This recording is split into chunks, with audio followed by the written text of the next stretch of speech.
네, 오늘은 하나님을 보여주는 삶, 하나님을 보여주는 삶이라는 제목으로 하나님 말씀을 전하도록 하겠습니다. 우리의 믿음 생활에서 참 중요한 일이 하나 있는데요. 우리가 우리의 삶을 통해서 하나님이 보여지는 것입니다. 거창한 말이 아니고요. 또 말 몇 마디로 누군가에게 가서 하나님을 설명하라는 이야기도 아닙니다.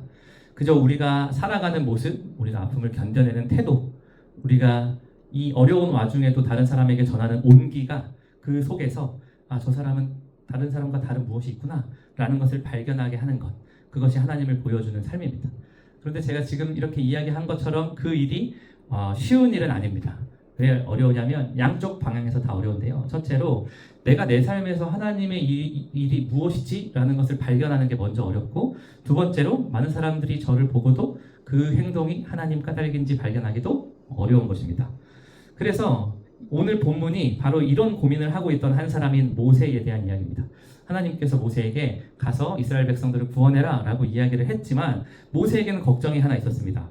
내가 가서 이스라엘 백성 앞에 서서 이야기를 한다고 이스라엘 백성들이 어떻게 나를 보고 하나님께서 보내신 거구나 라는 것을 인식할 수 있지? 라고 걱정을 하기 시작을 한 것이었습니다. 아주 합리적인 걱정이에요. 제가 그 상황이어도 걱정될 것 같아요. 40년간이나 떨어져 있다가 갑자기 나타나서 내가 하나님이 보내셔서 제가 왔습니다. 내 말을 들어주세요 라고 말을 했을 때 그 사람들이 하나님께서 보내셨구나 라고 믿어지는 게 더 이상한 일이었죠. 모세는 원래 이집트의 왕궁에서 자라던 사람입니다. 그런데 이제 한 사람을 죽인 일로 도망하여서 40년간 미디안 광야에서 숨어 살았던 거죠. 그러니까 하나님의 말씀입니다 라고 말을 해도 사람들이 믿어주지 않을 거야 라고 생각을 할 수밖에 없었고, 그렇기 때문에 두려워졌습니다. 여기서 먼저 볼 것이 있는데요. 하나님께서 두려워하는 모세를 나무라지 않으세요. 사실 앞선 설교들에서 여러 번 이제 언급이 됐지만 하나님이 꽤 많은 것들을 보여주셨거든요. 맨 처음에 불 타지 않는 불로 나타나셨고, 하나님께서 음성으로 모세에게 이야기를 하고 계셨기 때문에 모세는 이미 놀라운 일이 벌어졌다는 걸 알고 있었어요. 그런데도 지금 이 본문 뒤에도 모세는 계속 안 되겠다고 이야기를 하거든요. 하나님께서 그 모세에게 크게 분노하지 않으시고 이 모세를 그대로 이해를 해주십니다. 그러니까 하나님께서는 우리들의 연약함 그대로를 봐주시면서 우리에게 상황에 맞게 이야기를 해주시는 분이세요. 그러면서 하나님께서 모세에게 보여주신 표징이 세 가지입니다. 첫 번째가 지팡이가 뱀이 되는 일이었어요. 모세가 손에 든 지팡이를 던지자, 하나님께서 던져라 해서 던지자 뱀이 되었죠. 그것도 놀라운 일이었을 거예요. 근데 하나님이 뭐라고 이야기하시냐면 그 뱀의 꼬리를 잡아라 라고 이야기했어요. 우리는 뱀을 실제로 잡아본 일도 별로 없지만 우리가 뱀이 나타났다 치고 독이 없는데 우리가 잡아야 돼요. 우리 아이들이 위험해요. 그러면 그걸 잡아야 된다고 생각했을 때 우리는 그 뱀의 어디를 잡을까요? 되도록이면 머리를 잡으려고 할 거예요. 우리는 텔레비에서도 봤고 왠지 꼬리를 잡으면 몸을 돌려서 나를 공격할 것이라는 생각을 충분히 할 수 있잖아요. 하나님께서 굳이 뱀의 꼬리를 잡아라라고 이야기하셨던 것은요, 모세에게 두려움을 정면으로 마주해라 라는 요청이었습니다. 우리한테도 주는 의미가 있죠. 두려움을 마주해라. 하나님께서 두려움을 가려주시는 것도 아니고 두려움을 회피하게 하시는 것도 아니고 그 두려움을 마주해서 이겨내게 모세에게 요청을 하고 계세요. 그러니까 하나님께서 우리가 하나님을 보여주는 삶을 산다는 것은 우리에게 제일 먼저 해야 할 일이 두려움을 이기는 마음입니다. 두려움을 이길 수 있어야 하나님을 보여주는 삶을 살아낼 수 있게 되는 겁니다. 하나님을 모르는 사람들은 무엇으로 두려움을 이기죠? 우리가 흔히 알고 있죠. 무엇인가 더 쌓아놓는 형태로 두려움을 이겨보려고 하고, 무엇인가 나를 안전하게 지켜줄 것 같은 것들을 배치하거나, 혹은 그 임계점을 넘어가 버리면 수를 의지하거나 여러 가지 형태로 두려움을 이기기 위해서 살아가거든요. 그런 와중에 하나님께서 이 표징을 보여주셨던 것은 내가 의지해야 할 것이 다른 어떤 것이 아니라 나다 라는 것을 모세에게 알려주셨던 거예요. 그래서 전능하신 하나님의 까닭에 오는 담대함, 이것을 하나님께서 알려주셨던 것입니다. 그래서 첫 번째 지표, 지팡이가 뱀이 되는 일은 두려움에 대한 용기였고요. 두 번째는 손에 관한 일이었어요. 하나님께서 내 손을 품에 넣어봐라 그리고 빼봐라 했더니 나병이 걸린 거예요. 나병은 우리가 지금 한센병이라고 부르는 몸이 썩어지는 병이에요. 몸은 살아있으니까 깨끗하게 이렇게 유지되고 있어야 되잖아요. 몸은 그 시스템을 가지고 있거든요. 근데 그 시스템이 고장났기 때문에 건강히 살아있어야 하는 부위들이 죽어져 나가는 병이거든요. 나병이 걸려서 손이 하얗게 눈처럼 됐대요. 썩어진 거죠. 그리고 다시 넣었다가 빼봤더니 깨끗한 손이 되었다라고 이야기를 합니다. 이 표징이 우리에게 보여주는 것은 우리의 몸과 우리의 생명이 하나님의 손에 있다라는 것을 알려주는 겁니다. 이 대목에서 제가 사실은 여러분들의 얼굴이 떠올랐어요. 우리는 몸이 지치고 치료를 견디고 또 내일을 두려워하는 시간을 보내고 있습니다. 그런 가운데 제가 오늘 이 본문을 통해 여러분께 드리고 싶은 이야기는 우리 믿으면 나을 거예요 같은 그런 간단한 이야기는 아니에요. 이렇게 이야기하면 저도 편하겠어요. 하지만 이렇게 말하면 여러분들에게 더 짐이 될 겁니다. 다만 이 표징이 우리에게 전하는 한 가지는 이 생명의 주관자가 하나님이시라는 것을 우리가 믿는 마음이에요. 하나님께서 우리 모든 몸을 만드셨다라는 것을 믿는 것입니다.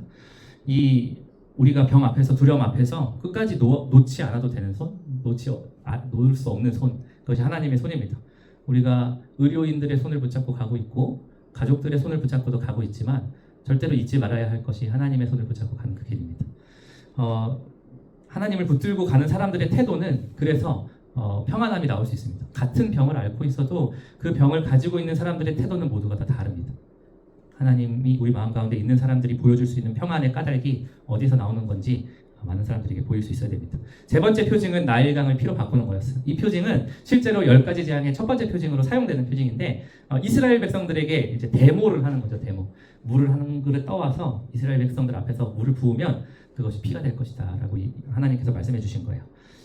이 표징의 의미는 하나님께서 어떤 권능으로 이집트 사람들은 나일강이 생명의 근원이라고 생각했어요. 나일강을 신앙하는 사람들이었습니다. 그 나일강이 생명을 주는 곳이야 라고 신으로서 섬기고 있었어요. 그런데 하나님께서 참된 생명의 근원이 강물이 아니라 하나님이다 라는 것을 알려주고 있는 겁니다. 우리가 믿고 의지하고 우리 마음을 든든히 하려는 것들을 한번 분석해서 하나씩 살펴보세요. 생각보다 별것 아니에요.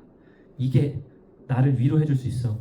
때로는 뭐 지난번에 얘기했지만 비타민일까요? 또 무엇이 될까요? 우리가 무엇인가는 이렇게 해서 조금은 더 든든하게 만들고 건강하게 만들려고 노력하는 그것들 있잖아요. 근데 잘 생각해보면 그것이 지금은 많은 사람들이 이렇게 이야기하니까 정말 그것이 그럴 수 있겠다라고 생각되는 많은 것들이요. 시간이 조금만 지나면 이거 그런 효과가 별로 없대라는 것들을 알게 될 때가 많아요. 나일강이 그랬다고요. 그러면서 하나님께서 이렇게 말씀하세요. 첫 번째 표징을 믿지 않거든 두 번째 표징을 보여주고 두 번째 표징도 믿지 않으면 세 번째 표징도 보여줘라. 그러면 그들이 믿을 것이다.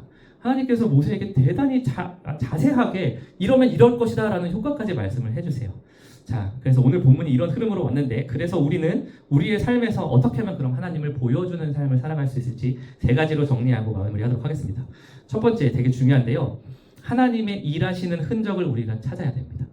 우리가 하나님의 일이라고 하면 이렇게 오늘 보였던 것처럼 지팡이가 뱀이 되는 사건 같은 것들을 보면 하나님이 하셨네. 이거 반박할 수가 없잖아요. 그런데 사실 하나님의 손길이라는 것, 하나님이 하실 일을 우리가 발견한다는 것은 훨씬 더 일상적이고 더 많은 순간 일어나는 일이에요. 저는 어디서 그 생각을 많이 하냐면 저는 심장을 가지고 그 생각을 많이 해요. 우리의 몸 중에서 우리가 태어나서 죽을 때까지 한 번도 쉬지 않는 몸의 장기가 심장이잖아요. 근데 저는 이 심장이 잘 뛰게 하기 위해서 노력한 적이 없어요.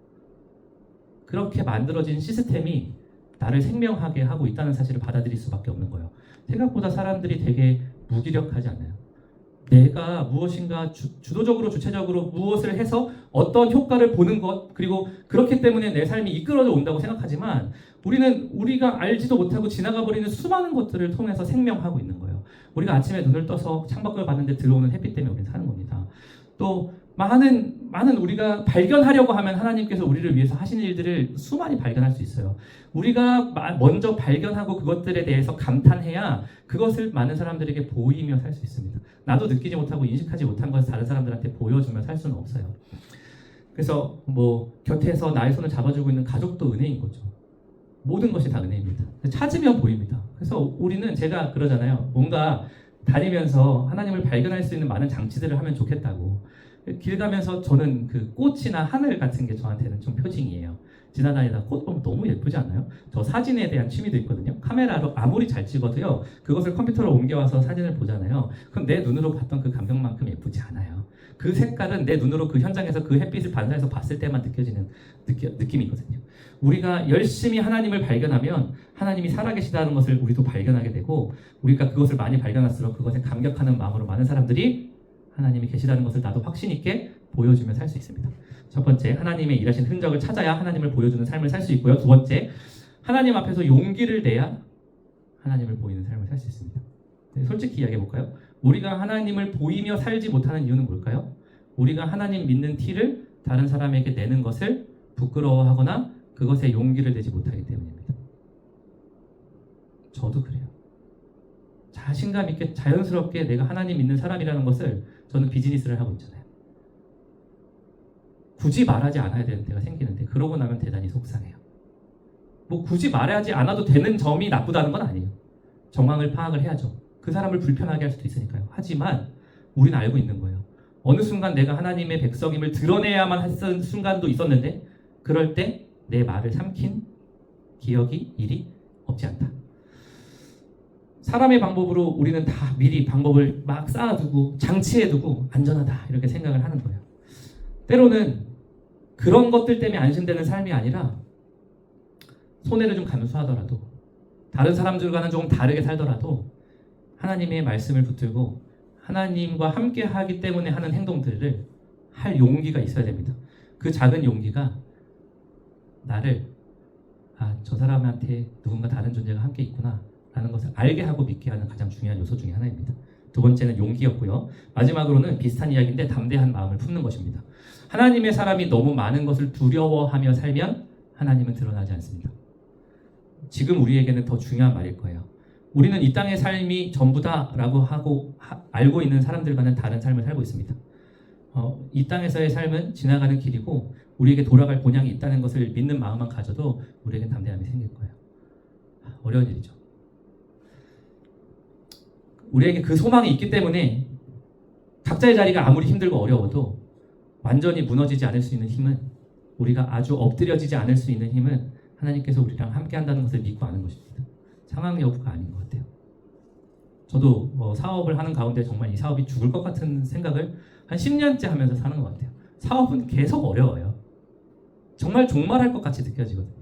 그럴 때 어떤 때는 거기에 휘둘리면 정말 끝날 수 있겠구나라는 믿음이 생깁니다. 다른 종류의 믿음이 생겨버려요. 그러면 그때부터 제 마음과 생각과 표정이 죽기 시작해요. 가족들도 알아요. 아이들이 먼저 알아요. 제가 아이들한테 되게 미안해요. 아이들 3, 4살 때 사업이 정말 많이 힘들었어요. 진짜 표정이 죽어 있었어요. 저도 느껴져요. 우리 아이들이 아빠가 행복하지 않은 모습을 계속 보고 있었겠다. 너무 미안하더라고요. 자, 세 번째, 담대한 마음이 하나님을 보여드리는, 많은 사람들에게 보여주는 열쇠입니다. 결론을 맺고 정리를 하겠습니다. 하나님은 자신이 없었고 자신감이 없었던 모세를 그대로 알고 계셨어요. 그리고 두려워하고 있는 그 모세 그대로를 안 하셨습니다. 두려워해도 돼요. 두려워할 수 있어요. 하나님은 그것을 나무라지 않으세요. 그리고 그 연약함 위에 하나님께서 표징을 얹어주셨고 그 표징대로 실천할 수 있는 힘을 모세에게 주셨습니다. 그래서 그 모세가 마침내 수많은 백성들을 건져내는 사람으로 세워졌던 거예요. 저는 모세가, 우리가 생각하는 모세는 너무 강력하고 멋진 히어로 같은 이미지잖아요. 근데 모세는 40년간 사막을 건너가면서 많은 사람들이 이끄는 그 40년의 모든 시간 동안 계속 두려워했을 거라고 생각해요. 그럴 수밖에 없을 거예요. 지금의 모세의 모습을 봐도 그렇게 생각할 수 있고 우리의 삶을 돌아봐도 그렇게 생각할 수 있습니다. 그럼에도 불구하고 하나님은 그것을 나무라지 않으시고 방법을 주세요. 그 연약함 위에 하나님께서 함께 해주십니다. 여러분, 제가 지금 대단한 일 하자고 하는 게 아니에요. 하나님이 보여지기 위해서 무슨 기적과 같은 일을 하자는 게 아닙니다. 두려움 가운데서도 붙들 수 있는 분이 계시다는 것을 알고 정말 힘들고 어렵지만 평안한 표정을 짓고 내가 어려울 때 다른 어떤 유튜브나 정보를 찾아보기 전에 무릎 꿇고 기도하는 것, 이런 것 하나하나가 우리한테 쌓여서 하나님이 우리를 통해 보여지는 것이 될 겁니다. 제가 하나님을 보여지는 삶이라고 써서 보니까 마치 하나님을 보여주는 것이 목적이다라고 생각이 되게끔 말을 하고 있는 건가라고 갑자기 걱정이 되는데, 하나님이 보여지는 것은 후차적인 거예요. 내가 하나님과 어떤 모습으로 어떻게 그 관계를 핸들링하고 있는지가 결과적으로 하나님을 보여주는 삶으로 이끈다는 이야기를 하고 있는 겁니다. 오늘 우리도 우리의 삶의 자리에서 하나님의 일하심을 발견하시기 바랍니다. 내가 보려고 노력해야 더 많이 보여요.